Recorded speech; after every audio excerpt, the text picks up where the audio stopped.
Like, what if the autopsy said he died of poison? I'm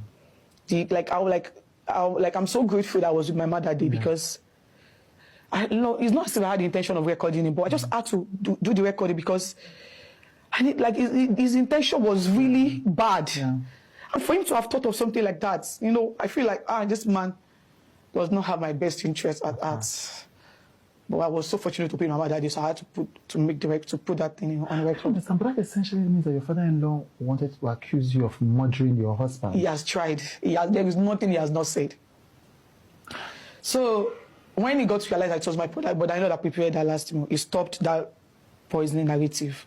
Then he moved to many other ones. Yeah. A question for those of us that may be ignorant of this. Okay. Why can't you do the test without him? The reason is because I've been called different names. He has called me a promiscuous woman. He has called me a cheating wife. I've been called different names that people tend not to believe whatever I have to say anymore. Like, he has said so many things to my presence, and I feel like if I should get the DNA done without his consent, without him being present, that will cause another riot.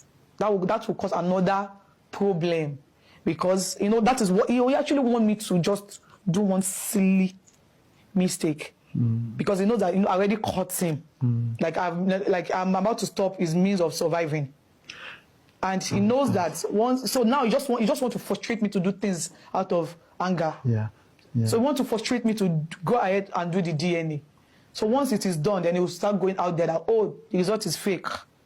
And people will believe him because he's been the only one talking. Do you understand? I get that. But do you think even if it's done in a reputable hospital, he will still be able, people will still believe him? Because if according to you, he's trying to frustrate it. I don't think you, do you go online often and often? No, I don't. My father-in-law is not a celebrity. He's everywhere. So I don't understand what you're dealing with. People, he's at least in a week. At least he do great interview. I think, if I'm not mistaken, 2 or 3 times in a week. Right. So people tend to listen to whatever he has to say because he has been the only one talking. The rest of the family has just been silenced, because of the legacy of my husband. There is no way we would talk or say anything that my husband's name will not be attached to it. Right now, as I'm here, I'll be addressed as Mohbad's wife or Mohbad's widow. So his name is attached to whatever. So the glory, is being attached. So I don't want his legacy to get ruined for me. But I'm very sure that is why the other family member has been quiet. Yeah. And So what are you going to do? Because if I understand what you're saying that because of the way that he has mobilized public sympathy, anything you do now will be misinterpreted. So you're being careful. Yeah. But it seems like he leaves because what you're saying is he doesn't want to do this DNA. He doesn't. So it feels like you have no other. So what other choice do you have? That is why I'm here. I feel like there should be an organization protecting children in Nigeria, because I know that all of this thing happening to Liam can never happen abroad. Now that he's gone to TV stations. Yeah. He said this. So what happens next now? Okay, so myself and my lawyer will be going to the court to report these whole incidents to the court, and to also get the permission from the court to get DNA done under their supervision. Right. So the court will supervise this. Yes. So your lawyer is deciding that you guys are going to the court to say, let's do this DNA. Yeah, under your supervision. Under your supervision, right. Yeah, and we might probably, we don't know, publish it online for people to see. So you ask the court for permission to publish the DNA. Yeah, so we can keep them updated on how this is going. The whole thing is going on, because I feel like my calmness will just make things worse. In 5 years, we will be here till forever. Yeah. I know DNA will be done because it seems uninterested. It seems that ever since Mohbad died, you have not even had time to grieve your husband. I've not even won the death of my husband. I've not even seen closure at all. It still feels like my husband is still alive because he's in Yaba morgue. He has not been buried. He has not been buried? Yeah, he has not been buried. He has not been buried. It's so sad.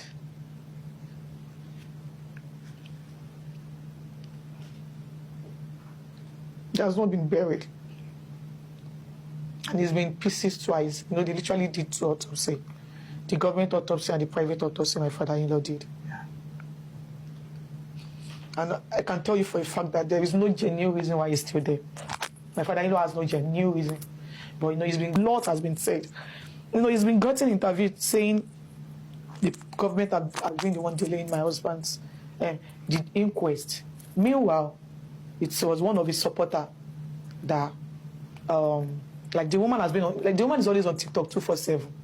Just, you know, all those American women. So the woman was so much interested in the case, and the woman later got to realize that my father-in-law was not being truthful to her.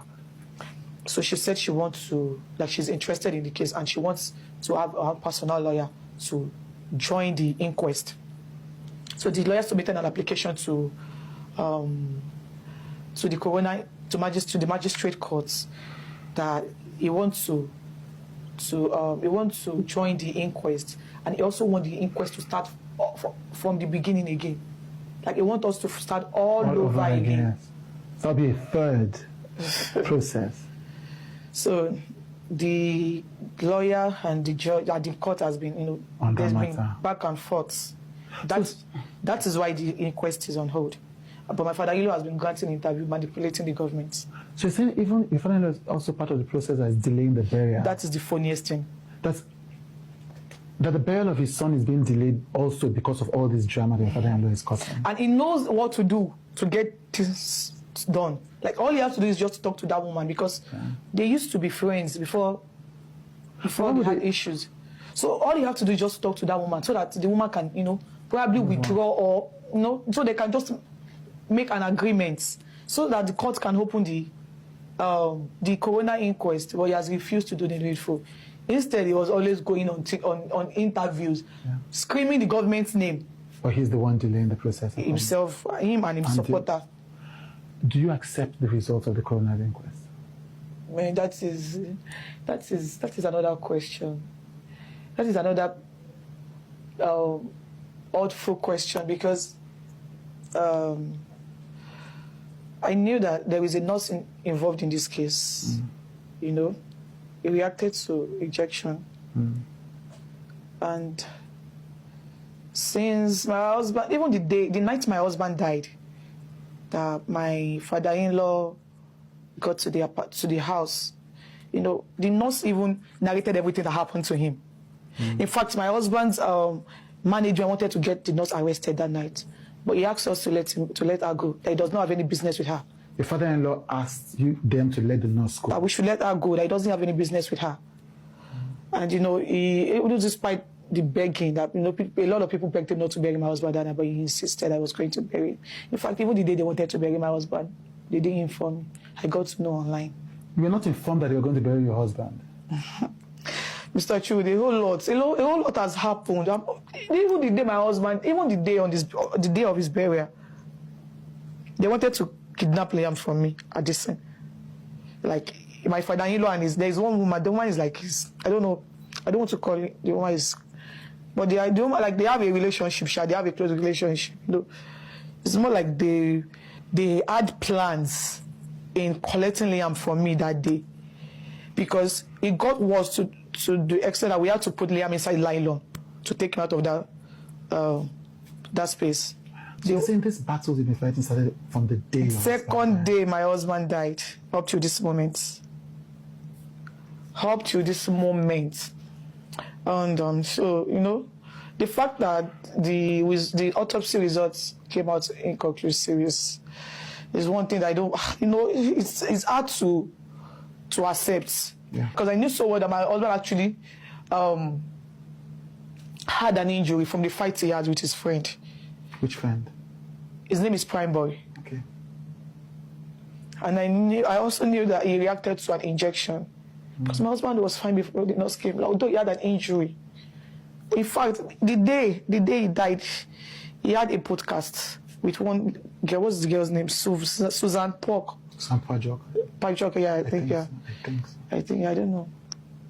He has a podcast. So for you to know, he was actually, and that was the day our son clocked 5 months. 12 I hate, like, that 12 number is a weird number to me. Because, you know, it's the day I'm celebrating my child's birthday, and I'm also mourning my husband. So, you know, I knew he reacted to an injection, and the fact that at the end of the autopsy it came out inconclusive just because of one mistake that my father-in-law made. The fact that he buried him. You know, if he was not buried, it should have been another thing entirely. But because he was buried, so they said his body has already decomposed. So most of the tissues that they are supposed to remove from his body has rotten. And you know, the fact that it came up inconclusive is one thing I don't even want to accept. Because you know, Liam would go up to see all of these things, and he would ask me questions, you know. And the story would not be interesting if, at the end of the day, there was no justice for his father. Yeah. You know, the fact that he was bullied, you know, by his oppressors, that alone is another thing that is outside. And up to this moment, nothing was done to it. Right. You know, the fact that oppressors, you're talking about the whole normality. Yes. The fact that, like, the bullying parts, you know, the bullying